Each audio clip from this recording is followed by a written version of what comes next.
Shalom Aleichem, everyone. Good morning, good afternoon, good evening, wherever you are and whatever you're up to right now. You're listening to The Soul of Israel. This is Shlomo Katz, and we're on the landofisrael.com, on the Land of Israel Network, and I'm joined once again with, I feel like when I say soul brother, it's not doing any justice, with someone who I'm just thankful is in my life, Rabbi Jeremy Gimpel. So good to be here. Great being together. We're broadcasting right now live, also on the Facebook feed, which is very, very fun and good. I think it'll... Yeah, I mean, if you want to really learn from Reb Shlomo, you got to see who we're talking to here. You know what I mean?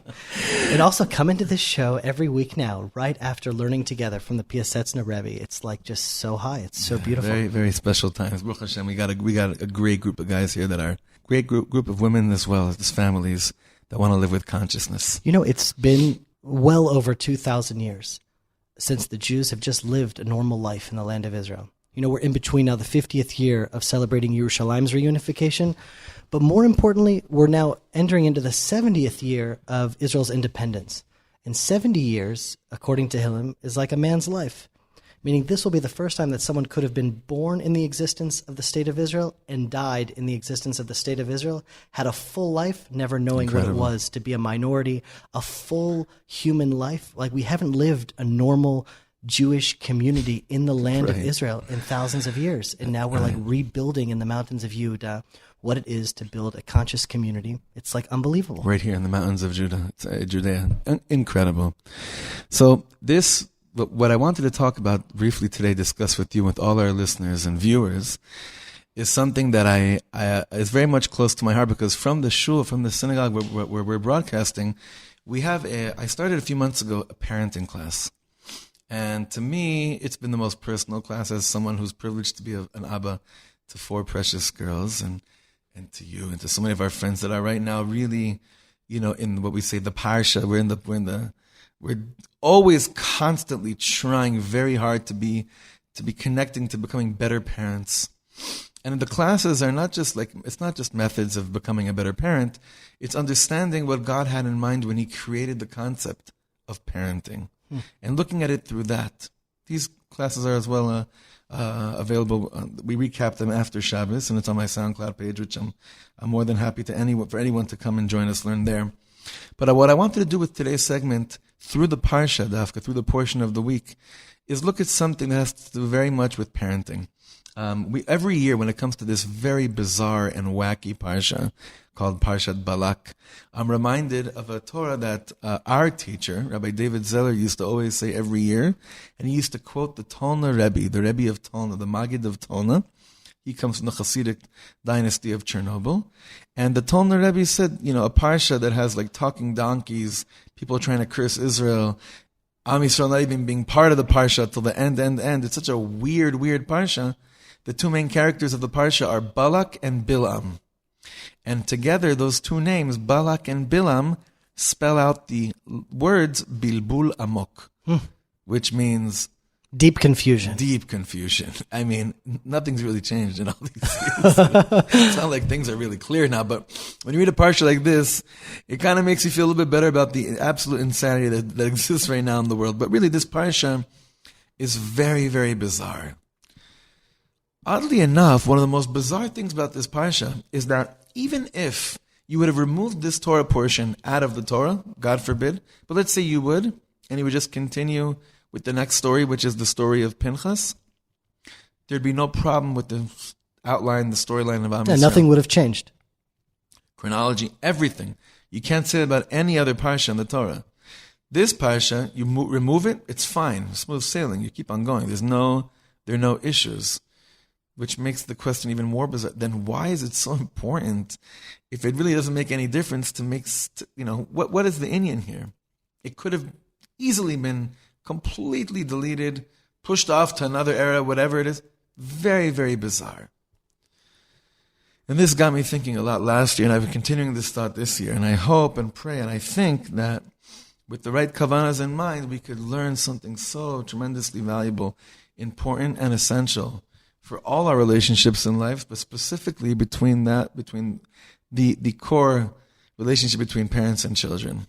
We have guys like our age, we're right, sandwiched in the middle we're a parent and we're still a child. It's we're not sure who we're parenting, who we're a child to. Sometimes it gets confusing. But this, the relationship between parents and children is something that, it never ends, ever. You're always viewed as a parent or as a child. So having said all that, there's something very, very beautiful I wanted to share. And I forgot in whose name I heard it, but it's probably in a name of a few people. They should forgive me, but it's just a bunch of thoughts coming out of the heart, pouring right out of the heart. As much as I tell my children that I love them, when they hear about it from someone else, it does something to them. For example, like I could tell my daughter, I love you the most, and then if someone plays for her a recording of a concert I did in Toronto, I think that's actually what happened last time, and she heard that I was talking about her and how crazy I am about her, it touched her profoundly in much more of a deeper way, it seems, than me looking at her in the face saying, I love you, I love you. Because somehow when I hear about it from a third party, or that it happens, it somehow does something to her. I can't really explain it, but it does something to her. So what do we hear about in our Parsha? And remember, when did Am Yisrael learn about what happened in Parshat Balak? When did they hear about this story? I don't know. Let's say the first time they had to learn the Torah, which was they were learning the Torah, and then they get to this Parsha like, oh, we weren't here for this one. Well, what happened here? Well, there's a pasuk in the Parsha. Hashem tells Bilam, Lo ta'or et ha'am hazeh ki baruchu. Sorry. You can't curse these people because they're blessed. God is telling someone else about us, and we're hearing about it third hand. It's also so important to hear about it from him after living through Shlach, the sin of the Meraglim, right, and the sin of this, and the mistake of absolutely, that. And it just seems like Hashem is so disappointed with us, and because in that intimate conversation between us and him, obviously we're trying to grow. So he's talking about all the places we need to grow and how we need to fix ourselves. And all of a sudden we get to see like the outside view of what Hashem really thinks of us. Correct. And he's like, I want you to know I love this people. These people are a blessed people. And like when it's not in the intimate conversation of like, well, listen, son, you got to go to your room now. You got to fix this. You got to speak nicer to your mother. But like when I'm actually just speaking what I really think about them from an objective outside, then they get to see HaKadosh Baruch Hu really loves the Jewish people. You didn't even think about it. Correct. Yeah. We were really stuck in a place of he's probably not so happy with us. Right. For very good reasons, over and over again throughout this whole book of Bamidbar. And it's almost like Parshat Balak is this like breath and saying, okay, let's remove ourselves from the picture. And eventually we're going to hear about this story. And when we hear that God is telling someone else, I love these people so much, you just can't touch them. Well, we could make it through any desert for 40 years, 4,000 years. Actually, we made it for 2,000 years in a desert. Yeah. Because somehow we kind of were reading Parshat Balak when it least made sense and hearing that despite everything, you still love me, HaKadosh Baruch Hu. Now, one of the exercises we did in the parenting class was we asked very tough questions in there. Questions that are very uncomfortable and questions that push us to really be real with what we think, with what's really going on at home. And one of the things that we ask ourselves in the class is, if you were bold enough to be as real as possible, and what do you think your child would say when we'd ask them the following question? What do your parents think of you? What do you think your parents think of you? And we always want to say, oh, they know I love them so much. They know how much I'm crazy about them. But it's not always the case.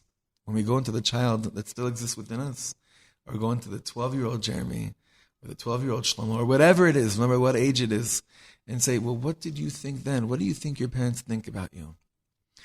And because we're so wrapped up constantly in this world of chinuch, of having to educate, and always pointing out the good and the bad, and saying go in the right way versus staying away from the wrong way, what gets lost is, oh, I love you to death. I'm crazy about you. I just have to keep on showing you what to do and what not to do. And that's what's happening to us in the desert. It's mamish like a father and his children that keep on messing up. And we keep on getting patched. Patched in Yiddish means A little smack. A little smack.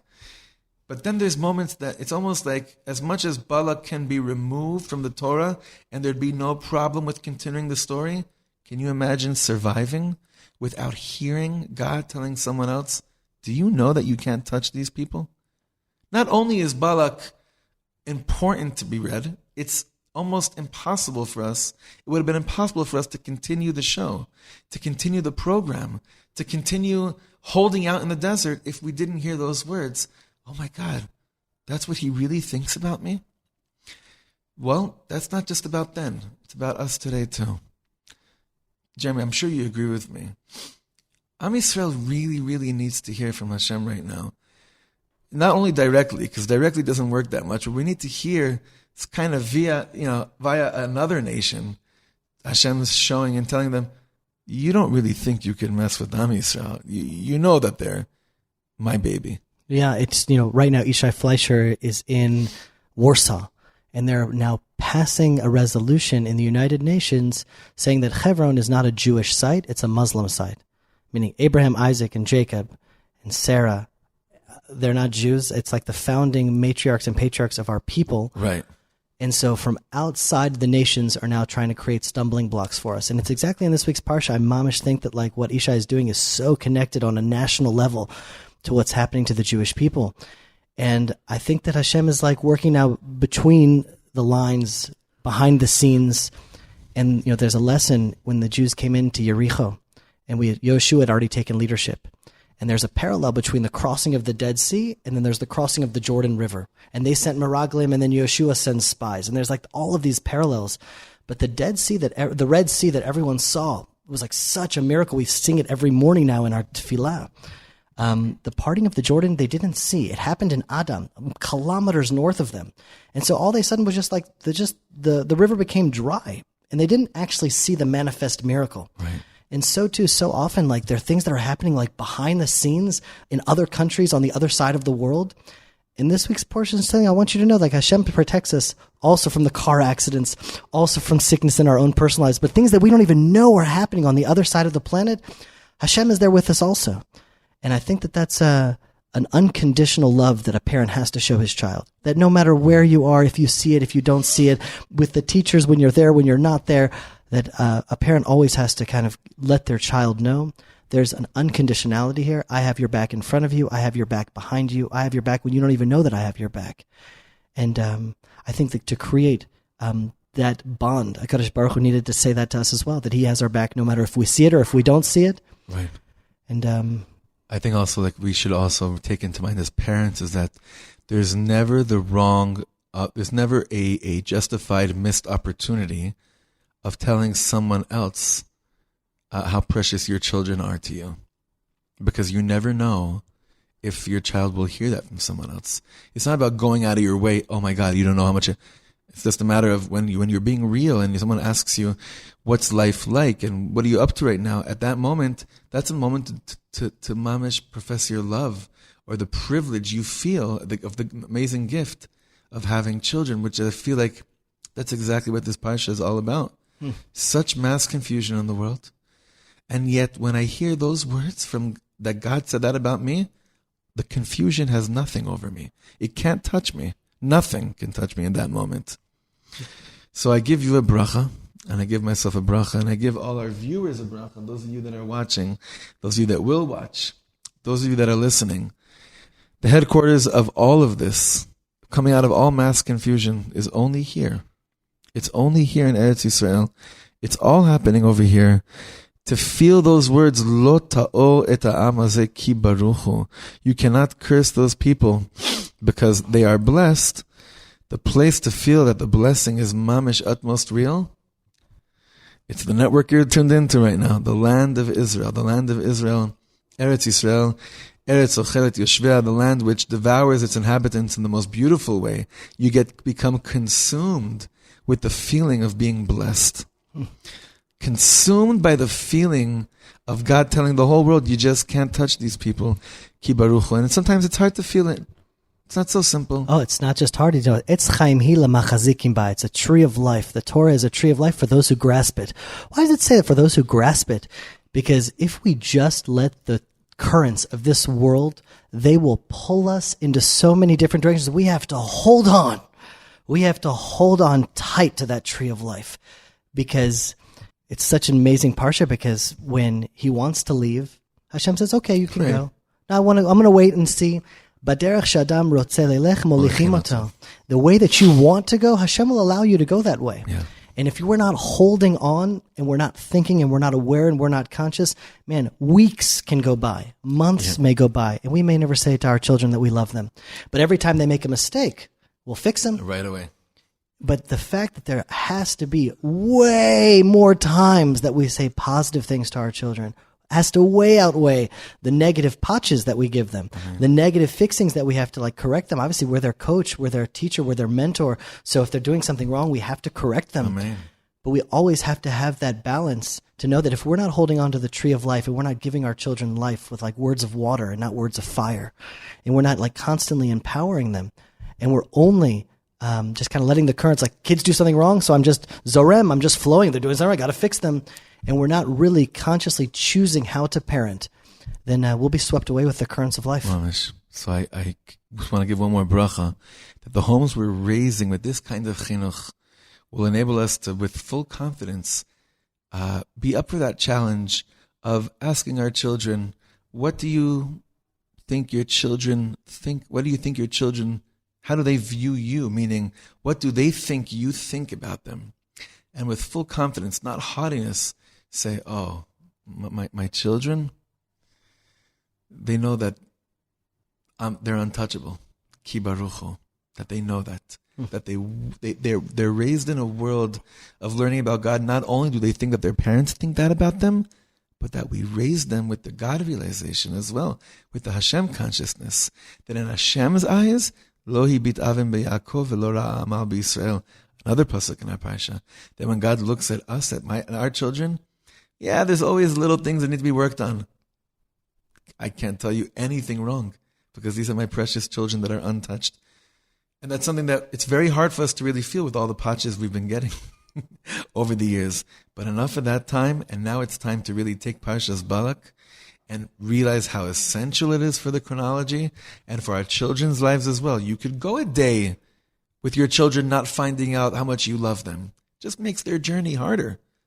Wouldn't you take every opportunity, every single opportunity you can, for your children to know that they love you? That's Parshas Balak. And that's our journey in the desert. And Bezrat Hashem, that's what we're giving over to our children. Please, please, please keep in touch with us, friends. Jeremy at thelandofisrael.com, Shlomo at thelandofisrael.com. The feedback keeps on coming in. Always fills our hearts with joy and nachas and pride to know that people are with us. And that we're not doing this just, sometimes it could be lonely behind the microphone, because you never know who's really with you. So whenever there's this little reminder of, oh, you guys aren't alone, it definitely gives us koach. So that was our self-therapy for the, putting it out there right now. No, but just also with all of the challenges that Am Yisrael goes through, there were so many, just like Korach and the spies, and then there's no oven. I see no fault in these people of Israel. They're just perfect. They're doing their very best. They're growing. They're getting stronger. And to know that HaKadosh Baruch Hu, all of us have challenges, and all of us feel sometimes like we fail Him and we fail ourselves. But HaKadosh Baruch Hu loves us, knows exactly who we are. He made us. And when He sees down at Israel, even with all of the challenges, He's mamish here to give us strength. He's here to empower us. He's here to empower our families. And that our strength is in Him, and our emunah is in Him. All right. Shalom, folks.